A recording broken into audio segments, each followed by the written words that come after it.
connotación positiva dentro del gobierno a ser tildado con esto de que se pone apodos todos como el auxiliar, ¿no? El ayudante de cátedra. Bueno, pero en alguna medida están buscando echarle la culpa al pobre Guzmán de las macanas que se hicieron ellos, porque el plan Platita lo armó el cristinismo. Es así. O sea, Guzmán, el error de Guzmán, si vos querés, y del propio Alberto Fernández, no haberlo parado. O sea, porque eso era obvio que iba a terminar. ¿Puede un ministro parar a un presidente? Bueno, Guzmán lo intentó. Guzmán lo intentó con la vicepresidenta, fue a Calafate, se juntó con Cristina Kirchner, le mostró los números, le dijo por qué, según su criterio, tenían que aumentar las tarifas y vemos dónde está Cristina Kirchner hoy y dónde está Martín Guzmán. Adolfo, ¿puede un ministro frenar a un presidente? ¿Es el deber de un ministro? Yo creo que es el deber de un ministro, sobre todo desde el plano técnico, sí, decirle cuáles son las consecuencias de los actos y de las decisiones que va a tomar. Creo que el presidente, como cualquier decisor, tiene que tomar decisiones informadas. Y yo creo que la obligación de un ministro o de cualquier funcionario es decirle al presidente, mira, esto es lo que puede pasar. Esto y aquello. Por supuesto que finalmente quien va a decidir esto es el presidente y por eso es el presidente. El tema acá es que la autoridad presidencial está tan devaluada, que la verdad es que hay toda una suerte de magma, de cosa fluida, líquida, que hace imposible que se tomen decisiones coherentes y finalmente ocurre lo que está pasando, ¿no? Que quien toma las decisiones es la vicepresidenta o, digamos, otros personajes que están interactuando y que están actuando en este plan. Hablando de esos personajes, Paz, contanos, porque por un lado está el presidente de la Nación, que valida, en este caso, a Martín Guzmán y sondea a Roberto Labaña, y por otro lado, la vicepresidenta que lo quiere afuera. ¿Hace cuánto tiempo?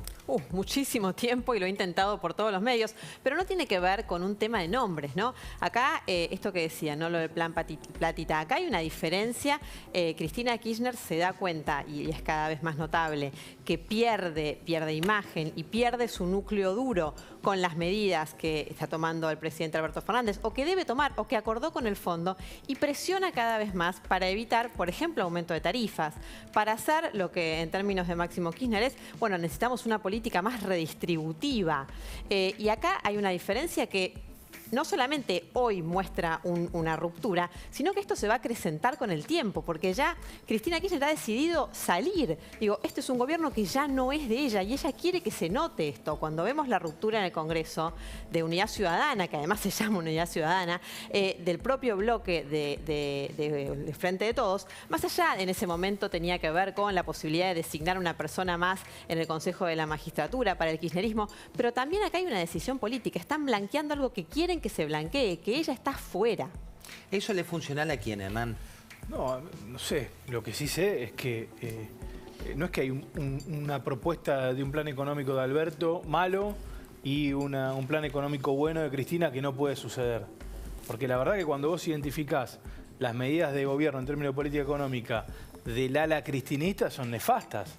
La intervención del mercado aerocomercial, sacando un decreto que anula la posibilidad de que haya mayor cantidad de vuelos a mejor precio en la Argentina. Feletti interviniendo con precios máximos, generando una diferencia en los canales de venta respecto de los supermercados, muy por encima de lo que ha sido históricamente respecto de los almacenes con desabastecimiento de productos. O sea, hay un montón de medidas económicas que quiere llevar adelante Cristina, Máximo, Feletti y Larroque, que son muy malas y que de hecho muchas las llevan a cabo. Por eso el resultado de la situación económica y social de la Argentina es responsabilidad del kirchnerismo en su conjunto. Y esto decían, bueno, quieren usar a Guzmán como fuga, y posiblemente usemos al pibe, al ministro que trajimos como un héroe, como el heredero Stiglitz, y terminémoslo haciendo responsable de todos los males de la Argentina. Los males económicos de la Argentina es de una concepción política, social y económica del kirchnerismo que ha dejado muy malos resultados. Bueno, hablando de eso, tenemos a Martín Guzmán. Sofi lo siguió en las distintas jornadas, tanto en lo que pasó en el diario de Río Negro con la actuación en Pulso Económico, que es ese seminario. Después fue a la cumbre del Yao Yao y una de las declaraciones que dijo Guzmán y que la tenemos tiene que ver con que él no mira las internas. Busquemos ese tape que te cuenta básicamente Guzmán. Recordemos, un hombre que conoce al presidente Alberto Fernández cuando Alberto Fernández no era el sindicado por Cristina y por eso cuando llega Alberto Fernández al gobierno, su primer candidato fue Labaña y el segundo fue Guzmán. Esto es lo que decía. Se le generaron profundas heridas a la Argentina. y el presidente me confirió la responsabilidad de, en un momento muy difícil de nuestra historia, poder conducir un proceso que permita sanar esas heridas, permita poder tranquilizar a la economía argentina, hiper desafiantes desde el punto de vista de las situaciones que se enfrentaban, y a eso se le sumó la pandemia. Y por si fuera poco, después vino la guerra en Ucrania. Así que hoy tenemos circunstancias que desde el punto de vista histórico son excepcionales. Y la responsabilidad tiene que ser bien elevada y yo me enfoco 100% en cuestiones de gestión. Mi función es esa, es dedicarme 100% a la gestión y no inmiscuirme en disputas de poder. Sí, ¿vos decís? Queremos volver a verlo. Estamos hablando de la moda, viste que no, sí, hay que ponerse un plateado también acá. No, hablando concretamente de lo importante, economía, Martín Guzmán, hay que decirlo también, Guzmán, un ministro que tiene temple para una situación donde lo atacan de todos lados y que está muy preocupado por lo que puede venir y lo que puede ocurrir con tarifas. Pero otro de los protagonistas de la semana es Javier Milei, que me gusta traerlo a la mesa con ustedes. ¿Por qué fue protagonista? Por un lado por las encuestas y por otro lado porque paradójicamente Juntos por el Cambio lo convierte en un jugador protagónico. Mirá lo que pasaba, las declaraciones de esta semana respecto a Milei. Mirá. Mi postura es no cerrar puertas a eso me refiero. A nadie en este momento. No es un problema de un actor, es un problema de que nosotros no somos una fuerza política que tiene capacidad de gobierno, entonces no tenemos que cerrar nuestras puertas antes de tiempo a nadie. No es un problema de si fulano sí o fulano no. Me parece que este es el tema. Entonces, si nosotros pensamos que alguien que creemos que se está llevando nuestros votos por decir no vamos a hablar con ese señor, vamos a dejar que se lleven los votos, es una ingenuidad de parte nuestra. ¿Por qué se convierte en tan protagónico dentro de Juntos un precandidato que recién va a ser candidato en 1 año y medio? Porque la gente está podrida, porque la política no está dando las respuestas que la sociedad quiere y que necesita. Y por lo tanto estos personajes disruptivos, porque bueno, está actuando, claramente está actuando, es un histrión. Pero ese histrionismo hace que, y digamos en su discurso, un discurso violento, agresivo, muy lejos de lo liberal, ¿verdad? Por lo menos en mi opinión, muy lejos de eso, obviamente empieza a aprender.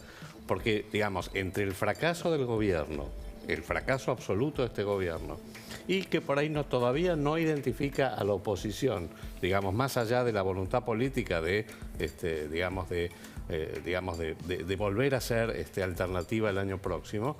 Bueno, surgen estos personajes que obviamente empiezan a encantar, son encantadores de serpientes. No es un fenómeno solo en la Argentina, es un fenómeno global.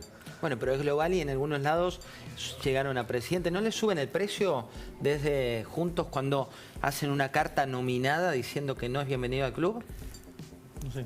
Yo creo que estaba el elefante por todos lados, nadie sabía qué hacer, lo pusimos sobre la mesa. Porque aparte hay otra gente que todo el tiempo decía que sus ideas eran buenas o eran parecidas a las nuestras. No, sus ideas son anarcocapitalismo y en Juntos por el Cambio podemos ser liberales, más de centro, más de derecha, pero y yo te diría no que son buenas ideas. Filofascistas. O sea, vamos a ser claros, está muy lejos de los valores que quiere encarnar Juntos por el Cambio, muy lejos. Lo cual me parece bien, estoy absolutamente de acuerdo. Hay que ponerle nombre y apellido a las cosas. El elefante está en la habitación, bueno, hay que identificarlo. Hablar del elefante. El elefante, no sé si el elefante, sí, no está mirando, bueno, tampoco hay que subestimarlo. No hay que subestimar. José, es importante esto, ¿no? La persona es Milei, tiene un nombre y un apellido, pero son las ideas. Claro. Vamos a debatir las ideas, ¿sabes por qué? Porque en esos 100 días la Argentina no puede fracasar. Nosotros no nos podemos distraer con ilusionismos. Vengo, cierro el Banco Central, cierro el Ministerio de Educación, que la gente se arme para defender su seguridad. ¿A dónde vamos con eso? Entonces, como venimos de muchos golpes y como estamos muy mal, y como la sociedad está escuchando eso, nosotros tenemos que tener la responsabilidad de decir, bueno, arriba de la mesa, vamos a discutir. Quizás la sociedad termine validando, pero una cosa es que la sociedad valide las ideas por lo que realmente son, y otra cosa es que haya una confusión al respecto. Nosotros pondremos arriba de la mesa nuestro pensamiento, nuestra filosofía, nuestra historia, nuestros aciertos, nuestros errores. Pero bien vale la pena ponerlo en discusión. Daniel, ¿se puede cerrar el Banco Central? Bueno, en los términos prácticos hay países que han abandonado su moneda, más allá de que después siga el Banco Central. Lo han hecho los países europeos al adoptar al euro, lo ha hecho Ecuador, Panamá, El Salvador. Así que vos me preguntás a mí me parece una mala idea dolarizar, por diversas razones técnicas. Pero la razón práctica más evidente es que no tenés los dólares para dolarizar.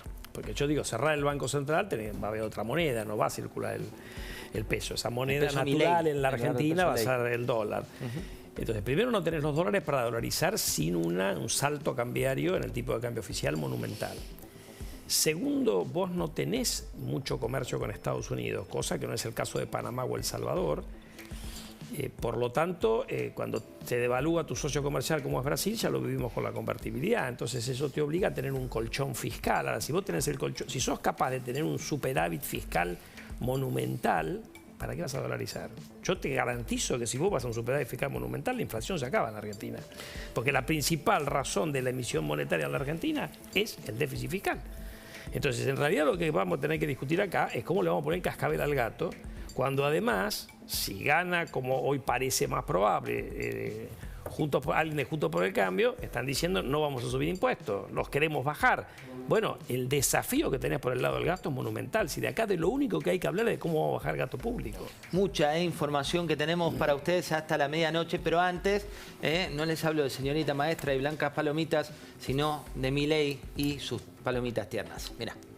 Yo, una de las cosas que dije es, yo no quiero saber nada con los colectivistas. Yo no quiero ningún armado a los fines electorales y después ser parte de un fracaso. ¿Quién? Decime quién sí. Ya sé que los halcones. La reta no. Los halcones. ¿Y qué es lo que yo dije? Por ejemplo, si el ingeniero Macri o la señora Bullrich quieren venir a La Libertad Avanza, yo los recibo con los brazos abiertos. Obviamente que dalo por descontado a mi amigo Waldo Wolf, que además... Digamos, amigo Waldo Wolf. Sí, digo, o sea, porque además somos amigos. O sea, no coincidimos en todo, pero en el 70-80%, digamos, y en la dirección estamos de acuerdo. ¿Un Iguacel que habló bien de vos? ¿Lo conoces a Iguacel? Sí, claro, no tendría ningún problema. Okay. ¿Alguien que bajó los impuestos? Igual sos provocador. Tu problema es Vidal, Larreta... Claro, exacto. Las palomitas tibias, la Internacional Socialista, llámese la Unión Cívica Radical...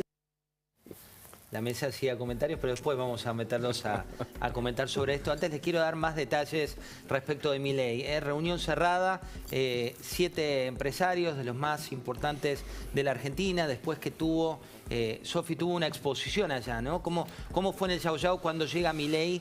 ¿Lo reciben como rockstar? ¿Lo reciben como uno más? ¿Cómo fue? Bueno, Milei no estaba en la agenda original, se sumó después, fue obviamente bienvenido. No tuvo muy buena repercusión ex post. ¿Por qué? ¿Qué es lo que decían los empresarios? Vino a darnos una clase de economía. Milei, que tiene ambiciones presidenciales, solo habla por ahora de economía y no se explaya por ahí en otros temas que también a los empresarios les interesaba. Si bien están todos dentro de la economía, temas de seguridad, salud, educación, querían saber algo más. Pero Milei habló mucho de economía y le dio un poco de miedo esta radicalización de hay que abolir el Estado. Si Milei quiere después ser presidente, bueno, ¿cómo vas a abolir el Estado? Entonces, entre todos nos gusta Milei, nos gusta que esté porque hace que Juntos por el Cambio se tenga que correr a la derecha. Eso es lo que más le gusta a los empresarios. Ahora, a la hora de elegirlo presidente, bueno, ahí da un poco de escozor. Según dijeron los que salían después de la reunión con Milei, es lo que la opinión que daban.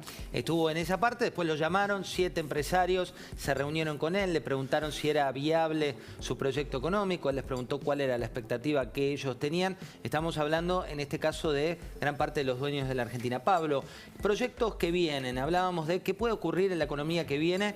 Uno de los proyectos tiene que ver con una nueva moneda. Bueno, eso es lo que se está trabajando en algunos sectores de la oposición. Atención con esto, José. Pero detrás de esto hay algo muy, pero muy importante, que es la posibilidad de implementar en la Argentina, naturalmente, todo esto tiene que ser validado electoralmente, lo que se llaman programas de estabilización y crecimiento, que implica algo así como resetear de alguna manera la economía. Es decir, acomodar los precios relativos, lo traduzco esto, que la relación entre la factura de luz, la de gas y la pizza o el café tenga más sentido que el actual. Por ejemplo, reducir el déficit fiscal, ver qué se puede hacer por el lado del gasto en la política y a partir de ahí ir hacia otro régimen monetario. hay muchas maneras de ir a un régimen monetario. Se puede, por ejemplo, convivir dos monedas, el peso, por ejemplo, y también el dólar, con lo cual el peso tendría que ser más competitivo porque si el peso no es interesante, bueno, todo el mundo va a manejarse en dólares. Y la otra alternativa que también se está discutiendo en la oposición es ir hacia un nuevo billete.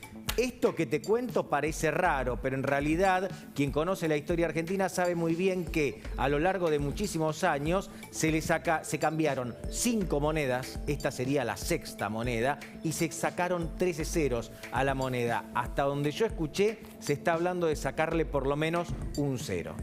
Clarísimo, Pablo. Y un tema, ¿sirve una nueva moneda? Ya, sacarle ceros es una cuestión, nada más que tiene un efecto, pues te permite gastar menos plata, que se gasta mucha en la emisión de billetes en el Banco Central.